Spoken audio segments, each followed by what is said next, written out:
Hello, everyone. Welcome to episode. Is this 3 or 4? This is episode 3. Actually, this is episode 102, if we want to be specific here. It is 102. Well, welcome to episode 3, or 102, who's counting, of Awfully Giddy, Mace's version. Oh my god, ASMR. I think we should do Awfully Giddy ASMR episode. No, that tracks, yeah. That's why I am in the group chat like once every 10 months. I can't do this. I literally can't look at you guys. Well, to be biased, I did watch Haikyuu. And that's what happened in my social class. No, I'm not lying, I swear. I literally just went there this summer. I just can't remember where it was. Okay. Have your snacks. Snack break. POV. Your route. Hi everyone. So glad to see y'all all together again. How was y'all's break? Hey.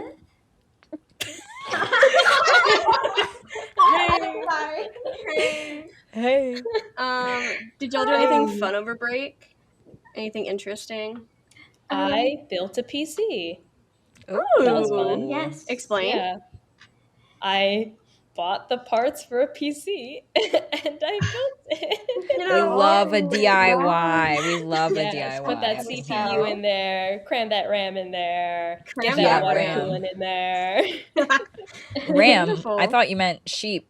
Bah. Bye. I thought you meant the trucks. My apologies. Sorry. There's a RAM truck. Where are your cowboy hats at? Cowboy boots. Yeah, I'm Southern. Didn't y'all know? cowboy boots. I'm not actually Southern. Please don't associate Yeah. that. Please. Oh my god. Yeah, I didn't do much of a break. Basically, isolate and watch anime. So, Heads on. Did you have a favorite anime that you watched? well, to be biased, I did watch Haikyuu, so that is my favorite. But I did watch a new one. It was Toilet Bound Hanako-kun. About a ghost that lives in haunts a girl's bathroom stall. Not as creepy and pervy as it sounds. It's like a 13-year-old boy. But that does not make it sound less creepy or pervy. I'm gonna be honest. There's really no other way I can put it to make it not sound like that. But basically it's just like this girl finds this ghost because she wants to find true love, and so she summons the ghost, and then the ghost is like, well, you gotta do this, and the girl's like, okay, that's fine. And it's kind of like, it has a sequential plot. Like, it's only a 12-episode anime, but like there's like a subplot per episode, but there's like an overall plot, if that makes sense, like throughout the show. But yeah, it's pretty interesting. I think I don't know when I watched it, but I know I watched it in like a day and a half. So I cramped it in. How long is the show? It's only 12 episodes. Oh, okay. Yeah, no. It's 4 seasons, which all consist of 50 episodes that are an hour long each. I mean, I did just get done telling a bit ago, Sella and Soph, that I watched the entirety of seasons 1 through 3 of Attack on Titan in 4 days. Oh, you madman. I know. It's possible. It is, if you try hard enough and have That's no true. social life. And maybe we should point out why Mace only told Sella and Soph. Maybe. And not Margot. Yes. The secret is we don't like Margot. Yeah, we actually have something to tell all y'all listeners. We're just Margot's We're actually kicking Margot off the podcast. This is Margot's last episode here, so enjoy it while it lasts. Sorry. Yes. They saw the ratings from the last episode and they said, no, not cutting it. Nah, Just We not can't do cutting this anymore. No. But no, Margot, would you like to explain? Yes, for our audio listeners out there, I am still at home. I have not returned to campus because I am actually going to be studying abroad this semester. So my semester starts like 2 months after everybody else's. and I will be in South Korea.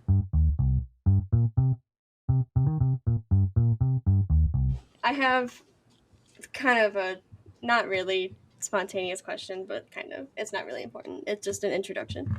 All right, dire question. What is y'all's opinion on discussion posts? Are we talking about like discussion posts for class? Yes. Mm-hmm. Like your Okay. 200 minimum word response to a So here's the classmate. thing. I don't like when there is a minimum response, but I Mhm. like discussion posts because I think it's easier than writing an essay. This is true. Yeah, I see your point. Oh, sorry, Stella. No, it's okay. Please, Stella, please. Not the Zoom problem.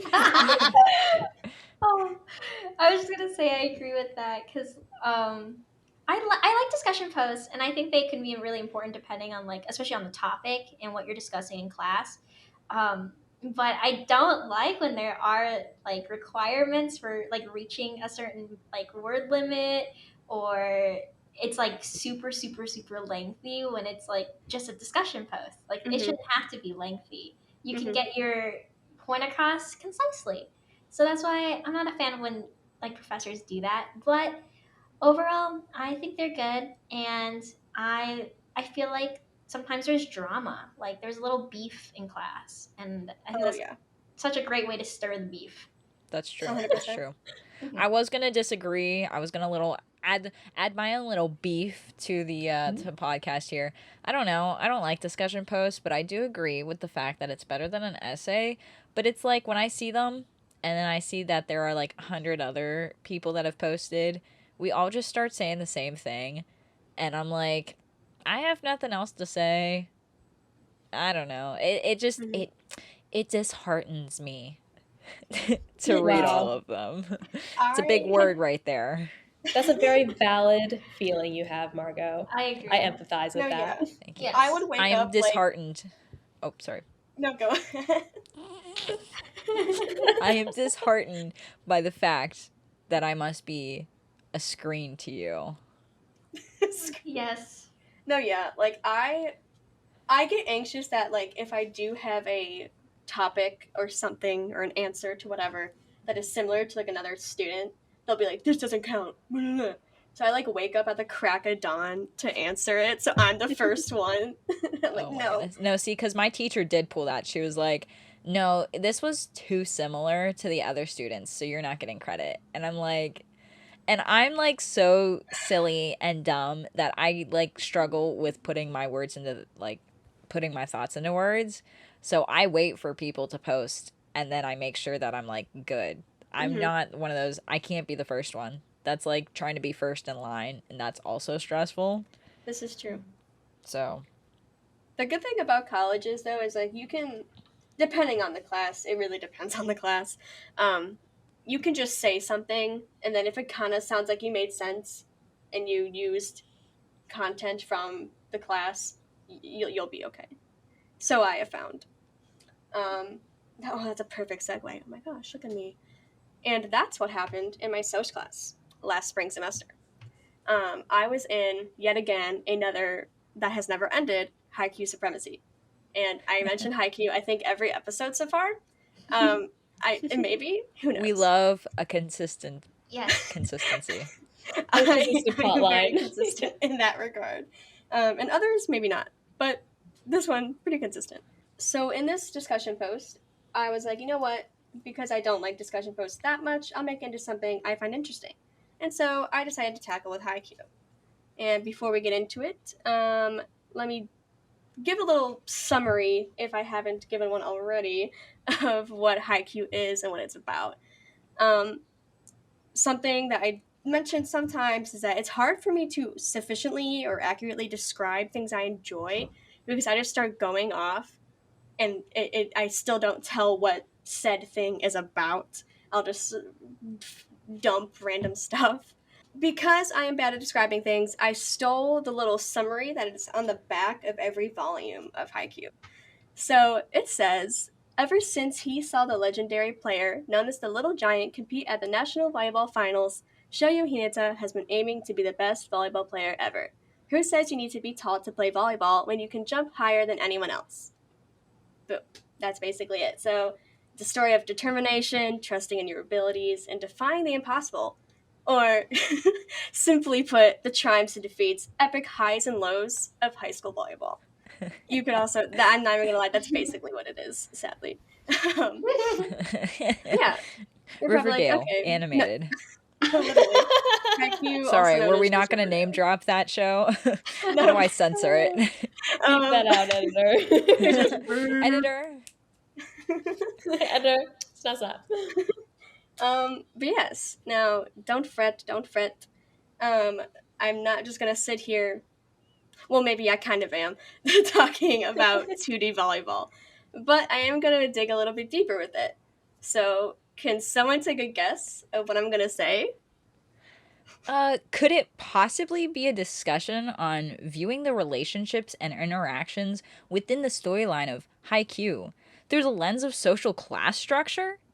Wow, Marco, you hit it right on the head. I am so impressed.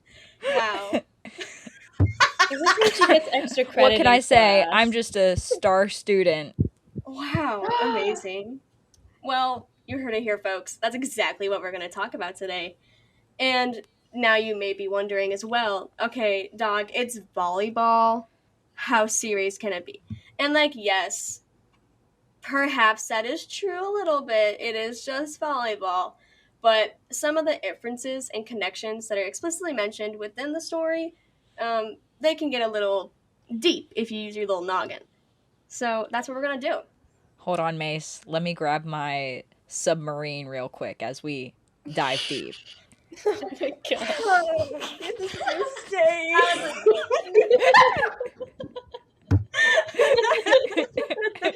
Alright, guys, get your scuba gear on. We are going under. What do they call submarines? SS. I don't know. SS Mace. SS awfully giddy. SS That's awfully awfully giddy. giddy. Stop. Oh, that's cute. Wait, so if you New should merch, animate guys. like a little Look out submarine for with SS the awfully giddy. plushie of a submarine with SS awfully Actually, giddy on look it. out for the literal submarine we're going to be welding together ourselves and Stop. creating and recording a A podcast in. full-sized submarine? A full-size, fully functioning submarine. Before we get into details, I want to do a little disclaimer just because I'm afraid of copyright and I don't know how copywriting works. So I want to cover all the bases. So I have a written disclaimer right here. All credit for characters, storyline, and plot go to the author of Haikyuu, Haruichi Fukurodani. I, nor Awfully Giddy, own any of the aforementioned unforeseen topics discussed. A fair warning to all listeners, there might be some slip-ups of spoilers amongst my discussions without this episode. So just take warning. If you want to go watch Haikyuu first, do that. It'll take you a bit, but then come back and listen. So there are two main topics I'm going to be discussing with y'all. The first one is the relationship / the differences between the main team, Karasuno, and other teams they face within the show. And there's another part with the relationship and interactions of the two main characters, Tobio Kagiyama and Shoyo Hinata. So first off, we're going to get to know the teams. So this is quite info dumpy. I apologize in advance. But it's important to get some context on these teams. First off, we have Karasuno High, the main character team. They are from the Miyagi Prefecture, and they were previously super victorious thanks to the little giant mentioned in the summary from before in the back of the volumes. But they unfortunately fell off afterwards once the little giant left the school, and they also lost proper coaching and advising. So they became a very small team at the end of that, and lots of internal conflict with the players themselves impacted loyalty and support for the team. However, with the addition of Hinata and Kagiyama, as well as the other first years in the cast, they have excelled. It's not as though they didn't struggle, though. It's the whole point of the show, really, is to overcome your struggles and defeats. But there's a theme throughout the show that they are still doubted as a strong team in comparison to the other teams they face. Kind of a motif that goes throughout the show. All right. Next, we have Alba Josai High, also known as Seijo. Goated. Okay, this is the best team. Unbiased. This is factual. They're also from the Miyagi Prefecture. This school is the top 4 of their prefecture, or in the top 4. All players are considered to be equally powerful in their different areas. Their star player is Oikawa, known for his killer serve and insane reading abilities and perception. And Iwaizumi, my favorite, he's just your ace. He's a solid athletic monster, and he's quite intimidating that way. One thing Abajisai has is proper coaching, advising, and school support. You will see this throughout lots of the other teams compared to Krasno.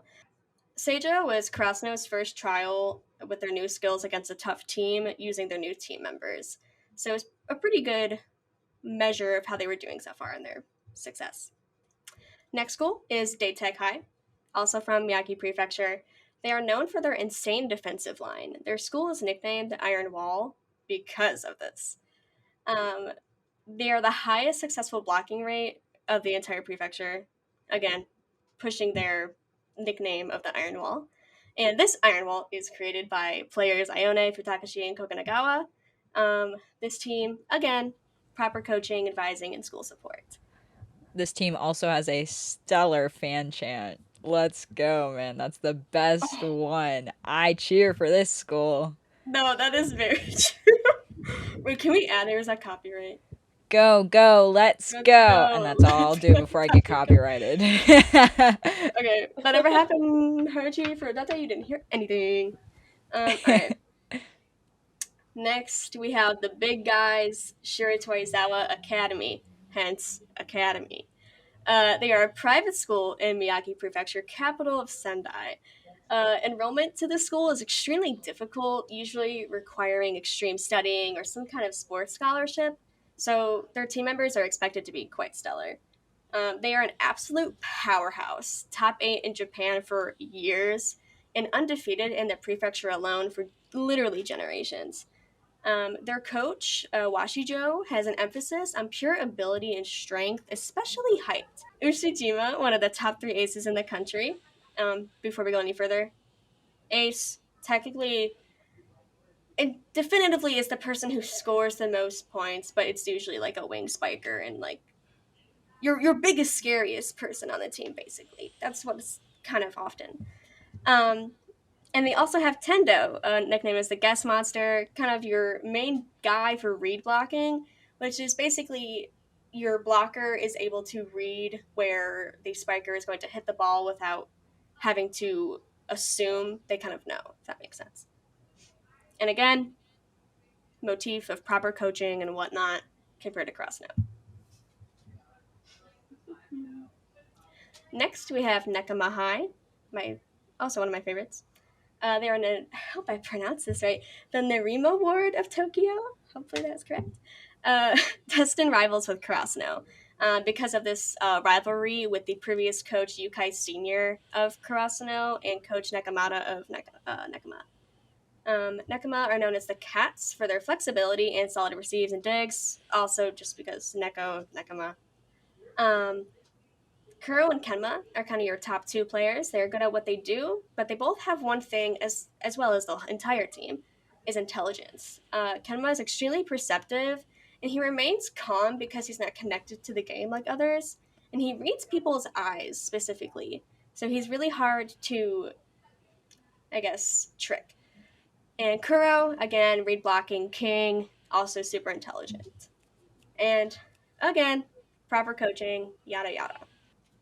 Next, we have Fukurodani Academy. They are private in Tokyo, and they're also one of the top 4 schools in Tokyo. Bokudo is one of the top 5 aces in the country. Fukurodani has gone to nationals the past 3 years.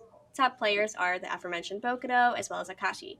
Akashi is able to analyze a situation within the time the ball falls above him. So, like, if someone is tossing the ball to him or passing the ball to him, as that, like, a millisecond passes, he's able to analyze what his players are doing as well as the other players on their team are doing and can quickly make the correct serve.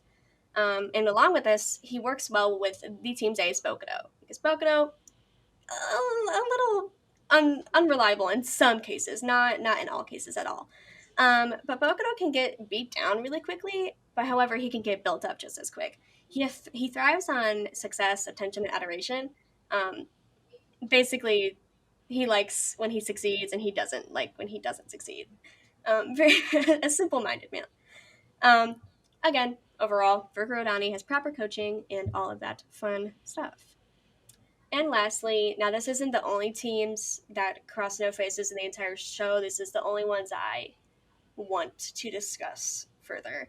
But lastly, we have Inarizaki High, another one of my favorites. They're from the Hyogo Prefecture, and they're a longtime powerhouse. They are spring tourney members for like 31 years, and they have defeated past champions and top aces. Their ace, around Ojiro, is one of the top 5 aces in the country. And this team is nicknamed the strongest challengers for their unconventional playstyle and ability to take risks. The Mia twins are kind of their like picture players, I guess, of the team, and they gather support because they're extremely popular. They have this technique that I'll talk a little bit when we discuss them with Karasuno, with the cheer squad that kind of distracts their opponents. That's really useful. Their captain Kita is also extremely useful. He doesn't get nervous. He practices how he performs, and he performs how he practices. What you see when in practice is what you're going to get on the court. So he's very reliable. Suna is a very good middle blocker as well. I don't know exactly what it's called, but he does this thing where when he is in the air, he can twist his torso, so it gives him more range of blocking the ball. Again, proper coaching, whatnot, as well as overwhelming support from the community. When a Narazaki's playing a game, they have a crowd. Again, that will come up later. It kind of seems like there's a pattern here, Mace.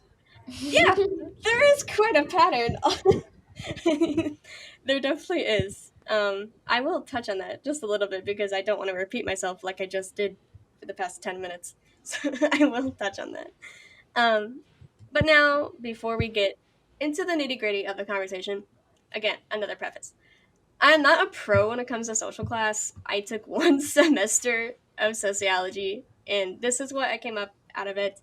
And also, when I mention upper and lower class, it encompasses a broader class of people, because I know there's like your working class and lower class, there's your upper middle and upper class. I'm just making it 2 broader categories just for the ease of conversation. Also, I'm American. This is going to be through American standards because I'm not sure what Japanese standards are with social class. I'm viewing it through my experience. So, as Margot mentioned, there is an overarching theme that is going on with these, and I'm going to kind of get it out of the way first because it applies to literally everything we're going to be talking about for the next like 20 minutes. So, Karasuno in these examples can be viewed as the lower or working class that is faced with the overwhelming advantages that come with the upper and upper middle class. It's the typical story of like who has more resources available to them. For example, kids in higher income families may have access to tutoring or private lessons or types of services that kids in lower income families may not have access to. While in most unfortunate cases, these advantaged kids succeed in this type of society based on individual success. The kids without these advantages may be left behind, regardless of their ability to do just as well or even better in the long run. These other schools have increased funding and support in Haikyuu. And it's apparent by these other teams having a larger roster, multiple coaches, advisors, managers, large cheer sections. All of these aspects contribute to their increased success and ability. And all of this goes with Karasuno versus the other schools. Schools like Abujosai, Daitech, and Shiratorizawa, they are in the same prefecture, so in a sense of like social class on a literal level, it's maybe besides Shiratorizawa, it can apply, but their structure and support of their volleyball clubs can emulate the advantages of the upper class children, as well as like the other teams I will be discussing later. So starting off with specifically the relationship of Abujosai and Seijo with Krasno. There's something about the team that is probably more prominent in like my discussion with Kagiyama and Hinata's relationship, so we'll talk about that later. But to start talking about the teams themselves, Aoba Josai / Seijo works extremely well together. Their captain Oikawa has incredible adaptability to whoever he is playing with, and that creates an environment where they are almost always guaranteed to succeed, in the sense of playing well together at least. Karasuno is similar in that they work together well, but at their point in time of peak conflict with Seijo, their star setter, Kagiyama, was just grasping the idea of working with others and how to adapt to a new team.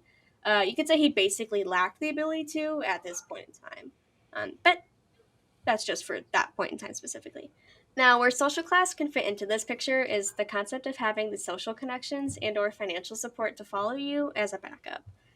Those in upper classes have the luxury of knowing people in higher places or working with those who are equally as advantaged to them to move them up higher or keep them afloat if all goes wrong. Uh, Same with financial stability. If you have it, you're going to be okay.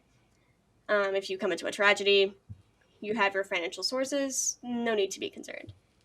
Let me bring it back around. So let's say Seijo Seisu Waizumi has a spiking technique that gets recognizable to Karasuno's defense. This would prove to be a problem in their ability to score points and perhaps allow Karasuno to score. However, Seijo has another wing spiker, Kyotani. Kyotani has a different technique than Waizumi when spiking, so Seijo is able to go back right to where they were, scoring point after point. Kyotani, in this case, is the social connection and financial stability of the upper class. Karasuno has to learn to craft their team members into players that can combat Kyotani's technique. This takes longer than a simple player swap that Seijo had done when they were in trouble. Because of Karasuno's small roster, they do not have the same ability to just switch out setters. Thus, an inconvenience to the upper class, in this case Seijo, is much less dire and takes less effort to fix compared to an inconvenience to the lower class, Karasuno, which would take increased effort and time. Moving on to the relationship between Daetech and Karasuno. As said before, this school is known for their iron wall. Their iron wall is composed of 3 blockers that are said to be nearly impossible to break through. Now, Karasuno, they do not have an impenetrable wall like this. So when playing this team, they're quite nervous, as they are allowed to be, and it's very valid. This iron wall, rather than a physical thing, I can see being more of a mental, emotional wall in terms of social class. You can definitely view it as like it's hard to surpass someone who's financially successful in a society that prides itself on such success. However, I view it as like emotional and mental strain from that difficulty. So, specifically in American society, being rich and financially successful is extremely encouraged. We idolize people who are rich and famous and perhaps one day hope to be like them.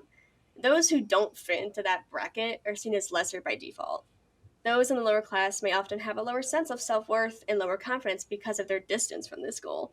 These feelings and opinions on oneself can make it harder for one to believe they are still worthy and are able to succeed, which we see in Karasuno during the preparation for and during the game against Daetech itself. Karasuno's ace, Asahi, he has a similar experience to the one I mentioned above.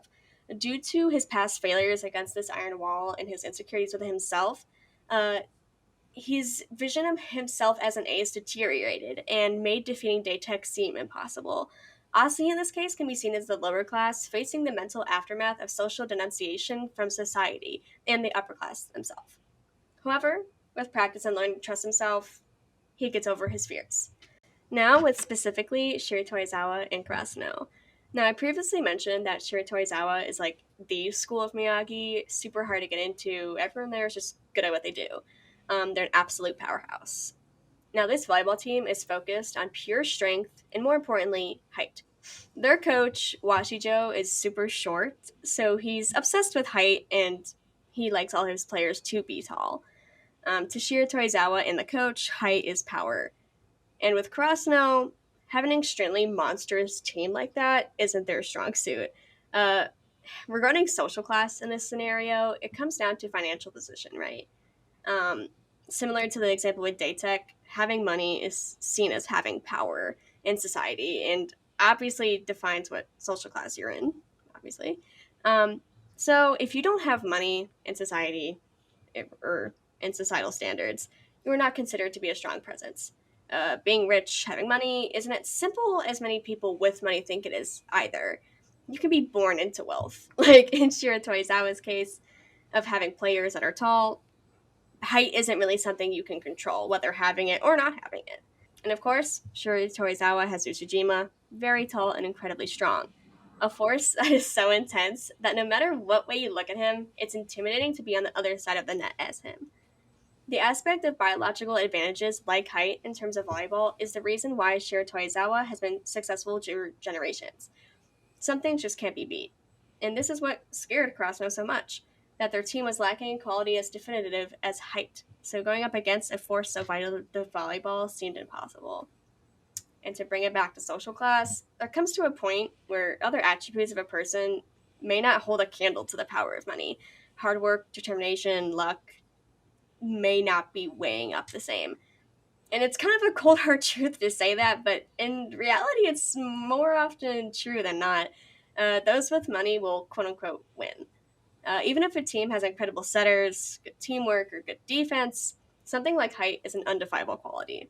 Now, specifically with Nekama and Krasno, Nekama's strong suit is similar-ish to Seijo, I guess. Like Oikawa from Seijo, Nekama's setter Kenma is extremely perceptive and adaptive to change, as well as the entire team. Another strong aspect of Nekama is their intelligence. Their ability to assess a team and predict a team's next move is what makes Nekama such a tough team to go against. The experienced, top-notch coaches of Nekama can provide this wisdom onto their players, which later will lead them to success. Krasno, however, does not have the same foundation, specifically the coaches at first. Their club advisor didn't really know much, if anything, about volleyball when he was put into the position either. Their coach was basically begged by the advisor to get into his position. While the coach is knowledgeable of the game itself, he doesn't have experience in coaching like the other coaches in the story. This aspect of intelligence can also be viewed in terms of social class. Now, I'm not saying that, being a part of the lower class means you're automatically unintelligent. I'm more focusing on the fact that the overarching theme of these teams, other than Krasno, having a foundation for their team that supports these qualities. The tutoring example that I explained earlier. And not to repeat myself, but same goes with social class. Upper class individuals have access to materials and services that can assist them to achieve higher goals, while those with the lower class may be just as able. Their lack of access to said materials and services inhibit them from the same success. And follows with Krasno versus Nekama. They don't have these services and materials needed to succeed at Nekama's level. Now, I am going to group together Fukurodani and Inarizaki. They're kind of similar-ish in their terms of social class examples. So just to not reiterate too much. First off, Fukurodani, as many of the schools we discussed, have many strong players. One of the team's strongest, Bokudo, thrives on applause. He's very confident when he's doing well, and because of his charismatic personality, it's easy for fans of the team to cheer him on. Those of the upper class, because they are idolized, are similar in that manner. Similarly to the ideas I discussed with Date Tech, this idolization of the upper class is a part of why they are so successful. If society viewed the lower and upper class the same way, in terms of importance and value, there wouldn't be such a divide. So without the support that the upper class has, those of the lower class may be easily discouraged in their efforts. With Karasuno and Fukurodani, facing Bokudo is intimidating because of the power that comes along with his praise. The more hyped up he is, the more powerful he is. In addition to adoration, Bokudo is easily self-praised as well. He's like his own personal hype man. So, which sometimes happens with upper class individuals. The fact that you're succeeding can make you very confident, which obviously isn't bad in moderation, but it can be definitely intimidating to go up against. Now, with Inarizaki, it's the same kind of thing. They have lots of support from the community thanks to their ever-popular players, Atsumu and Osamu Miya. These twins are the face of the team in a sense, and because of them, they have this enormous support from fans in their school. This can be seen in social class, like I've mentioned several times with idolization. During this game between Inarizaki and Karasuno, the relationship between Inarizaki's cheer squad and the team physically impacted Karasuno's performance. The cheer squad booed Karasuno. They used synchronized rhythmic cheers that increased in speed, which created a distracting environment when the players were up to serve. And just the overwhelming support created an intimidating entity to Karasuno. So this idolization of the upper class creates a similar situation for the lower class. When one group of people is constantly cheered for, it's hard to imagine yourself in a successful situation when those same people aren't cheering for you, or they're literally booing you, in Krasna's case with Inarizaki.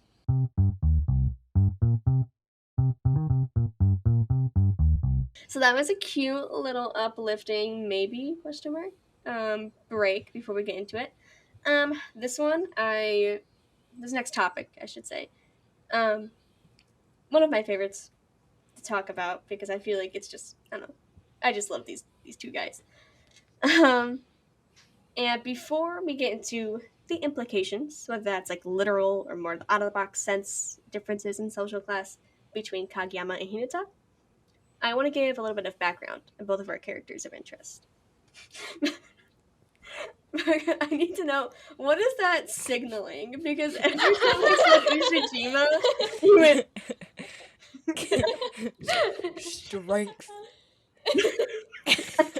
Wait. Can you describe that to audio listeners, please? What Margot is doing. For those who cannot see, Margot is flexing her quote-unquote muscles Wow. at the camera. Big air quotes around the muscles. Big Wow. air quotes. I think you mean big muscles. Sheesh. Yeah, we're cranking out the big ones here, y'all. Oh yeah. Hate for y'all not to see Think of Hercules from the Disney movie before he got buff. I was gonna give you credit and say like after he got buff, but I mean that's okay. After that last roast you just gave me. Anyway, to give a little bit more background on the characters, we'll start with Hinata Shoyo. First and foremost, base fact that doesn't really necessarily fit in exactly into social class, but it's important for his character. Hinata is small in comparison to most volleyball players. I think he's like, I don't know, 5'4", I think, or something. Which to me is not small. I am much smaller than that. But in comparison to other players. And we know from the discussion with Shiro Torizawa, being tiny is not favorable. Hinata lives in Yukigaoka with his mom and sister, so it's implied that his mom is a single parent. There's no mention of a dad. We don't see a dad or other parent.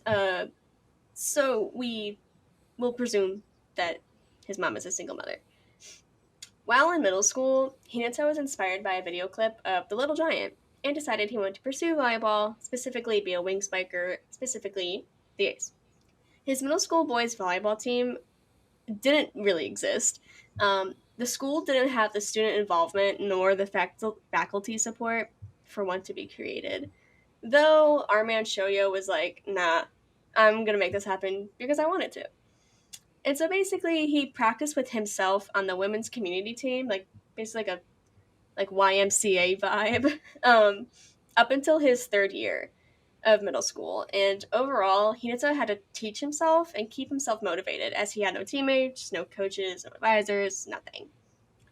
When some first years joined the club during his third year of middle school, Hinata is like, yo, we're so close to being able to have a team to compete with. So he like grabbed some of his friends on the soccer team to finish off his team's roster. They faced Kitagawa Daiichi for their first game with this new roster. And this was like a big yikes because, one, Kagiyama went here. And he's a meanie to Hinata during this game and a little bit later. And second, Kitagawa Daiichi is just like a powerhouse of middle school. And unfortunately, this isn't much of a spoiler because it's like the first episode, or Hinata's team ends up losing. Not a big surprise. But Hinata is still determined. He goes to Krasno, where the little giant went, to achieve his dream. However, while going to Krasno, he has to ride his bike every day, which is basically a 30-minute ride uphill. But it's also important to note that it's supposed to be 40 minutes, but Hinata is like hard and is used to these kinds of routes since middle school. And despite everyone in his high school team being better than him, he's determined to be the next little giant. Next, we have Kagiyama Tobio. Kagiyama was basically volleyball obsessed from the get-go. When he was a toddler, he learned how to play the game from his grandpa and sister and eventually took role as setter. Eventually, he was noted as a prodigy once he reached elementary school.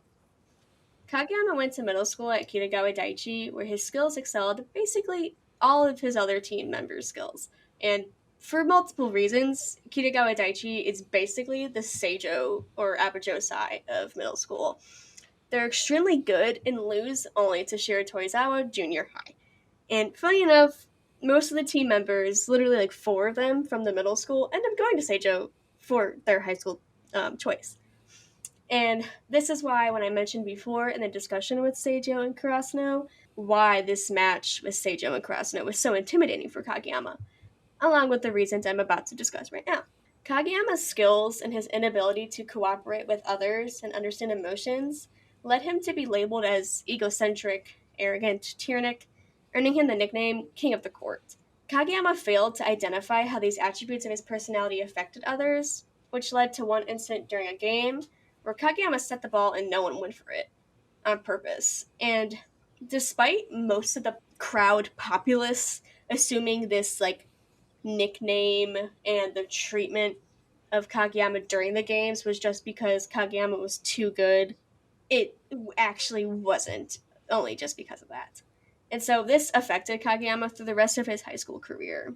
When meeting Hinata during the game against his middle school team, Kageyama says to Hinata, "What have you been doing the past 3 years?" pushing his arrogant title a little more. He tried to go to Shiratorizawa for a high school choice, but he didn't get in, so he went to Kurasuno. Now, I do want to end Kageyama's little blurb with this. He is not a bad or evil character. Deep down, this kid just loves volleyball and wants others to feel the same, but he does not know how to convey that correctly and cannot express his feelings that well. Now, to get into the literal, quote-unquote, visibility of different social classes between Kageyama and Hinata, Kageyama, his experience is not universal. He has had so much training compared to Hinata and school support since the jump on his volleyball career. He went to an extremely strong school for his middle school career volleyball, and Hinata had to find his own ways to get experience and practice, including building his own team, teaching himself how to play, and traveling far distances just to go to a school that he wanted. And not to mention, Kageyama literally is called like a king, so that's just completely different quote-unquote social classes at that point. However, I find the interactions between the two and the differences of the two's interactions with others to be a little more telling in a sense of social class.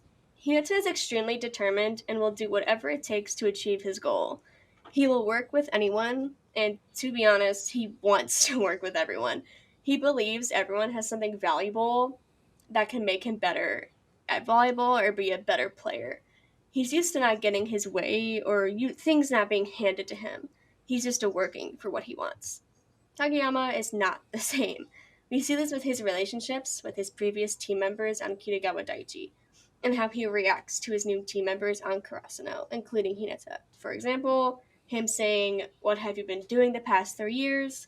Or when they're in high school, he says to Hinata, not verbatim, but in a sense, "I only set to people who are worth setting to, I'll never set to you." I don't think that's the exact words, just off the top of my head. Overall, the point is, he doesn't see Hinata worthy, he won't set to him.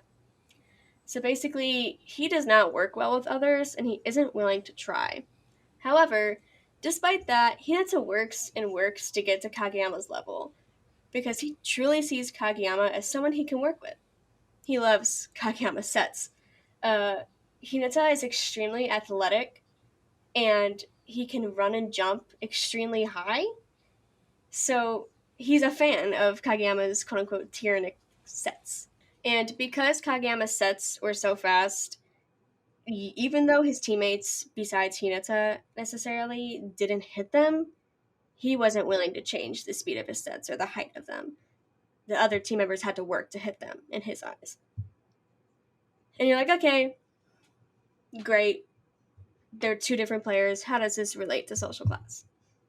Well, I see this fitting into a situation where two people from different social classes are supposed to work together.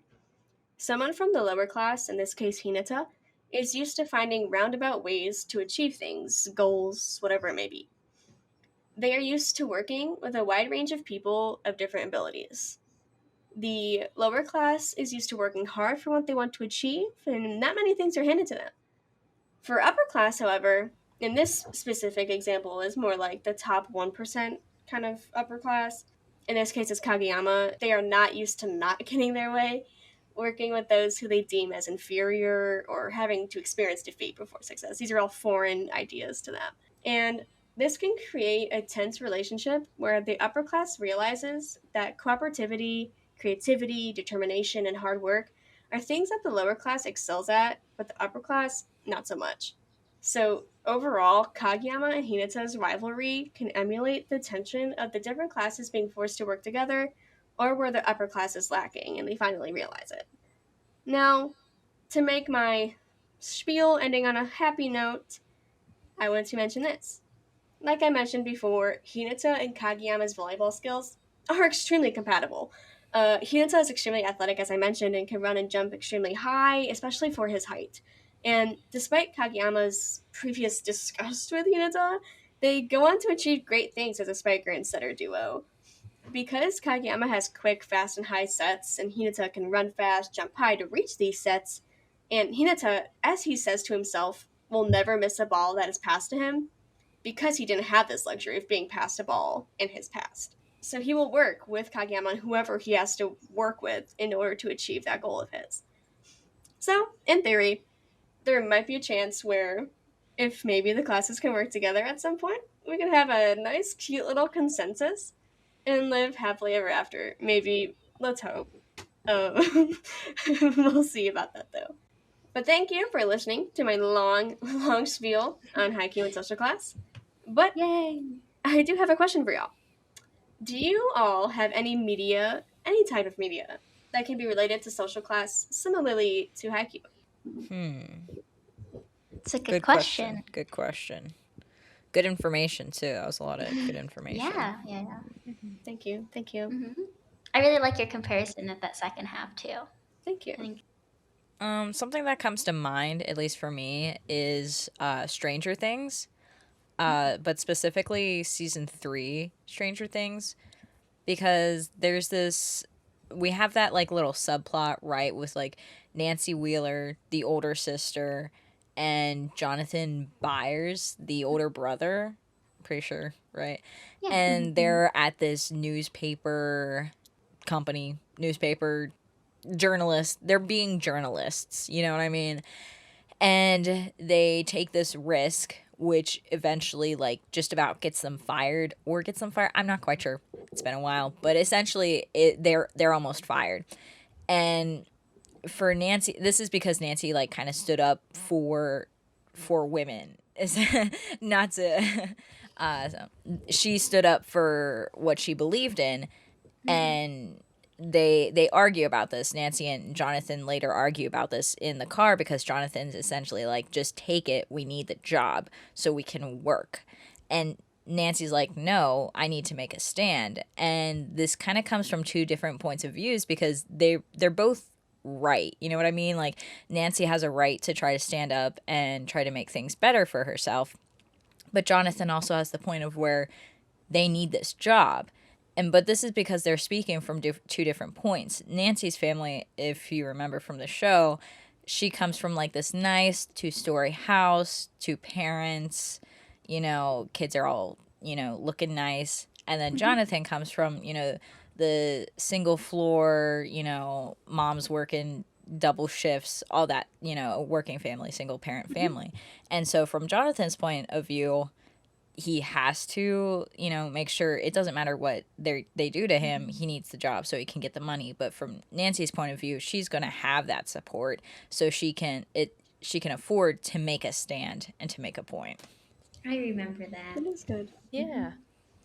I don't know much about Stranger Things, but I do know like who the people are, at least. Like I've seen videos. Yeah, I like that. That's a good example. Thank you. My example wasn't gonna be. It's very far off, but like there's something you said, and I just like thought of it. We'll see how this goes. There's this movie called The Big Green. It is a soccer movie, And basically, it takes place. I don't know. It just takes place around this like very small school, and it's basically just like a bunch of kind of like in the middle of nowhere, and the funding the school doesn't receive a lot of funding. It's a very small town, and these kids are just kind of like left to do their own type of thing. Um, and then all of a sudden, they get a new teacher from England. And she's just trying to like get them all engaged and try to figure out how to like kind of guide their basically their education. And she uses soccer as like a way to do that. But I think it is interesting because you like okay, so basically they go against a bunch of like these teams during their soccer matches, obviously. And a lot of those teams come from more like well-funded schools, and you can see that also there is that correlation of these kids are also more skilled. But obviously, if they're more skilled, it's probably because they're having more practice, they're having more of that attention going toward building up their program in the sport. Whereas this school, the main school, doesn't receive that same like attention and encouragement until now. I think it's really interesting though because they do work really hard, and like the whole story is like they're very determined. A lot of it's like found family. They do kind of have like a found family plot, and I think it's very cool to see kind of how they prioritize that over just having that wealth and privilege. And that's like what was very important to the lesson is that they use that to their advantage in the end of it. And I'm not gonna spoil it, but I think it like something. Okay, basically there's something at the end, and it's like not necessarily like. Okay, no, I am gonna spoil it, but spoiler alert. I think they lose at the end, like the last like big game, but I think it's just like that again. What they won was having each other and having that determination and motivation that they didn't have before. And yeah, yeah. I like that. Mhm. That Yeah. reminds me. Okay. Yes. So the show that I wanted to talk about is called Startup. It's actually a K-drama that I finished over break. It's on Netflix. Yes, give those snaps, Margot. Give them to me. um, as with any K-drama, it is extremely complicated in the amount of subplots that are in it. But there are these two sisters who I would consider to be main question mark. It's a big cast, main characters. It follows a lot of their story. Their names are Injae and Dalmi. So basically, when they were young, their father and mother split up because the father wanted to start a startup, go figure, and the mother was like, "We can't do this anymore. We don't have any money. I'm leaving you," basically, to be with this other person who can give me the support that I need to raise my children. And so both Injae and Dalmi had to pick, what parent they wanted to go with. And Dalmi stayed with her father, and Injae went with her mother. And so time passes, and Injae has basically grown up very privileged. She's had a lot of money in her life. Um, she has a place in her company, her father's company, her adopted father, and Daomi. Unfortunately, this will be spoilers, so go watch it if you want to. But Daomi's father passes away, uh, and it's very tragic, very sad, uh, and so she grows up, in a lower social class. She works 5 million jobs to pay rent and all that stuff, and yeah, basically the story just follows these two sisters and shows like how like Dalmi wants to be successful like her sister. She wants to surpass her sister to prove that she made the right decision staying with her dad. And Injae actually wants to get away from her father's company because she has everyone has told her, oh, you're only successful because of your father, because of that wealth that was given to you. And so it explores a lot around that. And I won't say too much more because I do think I really really enjoyed the show. I didn't think I was going to enjoy the show because I thought it was going to focus a lot on the love triangle or whatever, which it did, but like the actual the surrounding parts of it were very interesting to me. So yeah. Nice. I have yet to watch any K-dramas, so maybe Same. that will be my first one. Yeah. I do I have been recommend trying. it. Thank you, everyone, for your wonderful input. They are genuinely interesting topics. I'm very glad that it was a genuinely interesting question, hopefully, to answer. Of course. And thank you once more for listening to my very long spiel. I could go on quite a bit, so I hope it was entertaining for y'all. And that finishes us off for Mace's version of Awfully Giddy. Now, the obligatory follow-up. You can find us, Awfully Giddy, at Awfully Giddy on Twitter and Instagram. And you can find me on Twitter and Instagram at macadamia_, but it's MACIDAMIA. You can find me on all socials at Fartsella, FARTSELLA.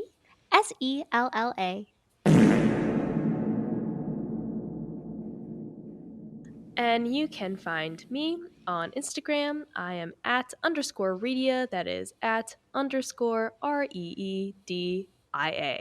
And you can find me at Margot Cargo _ all platforms except for SoundCloud and Reddit. Yet. Still waiting for that Reddit profile. Oh, yeah.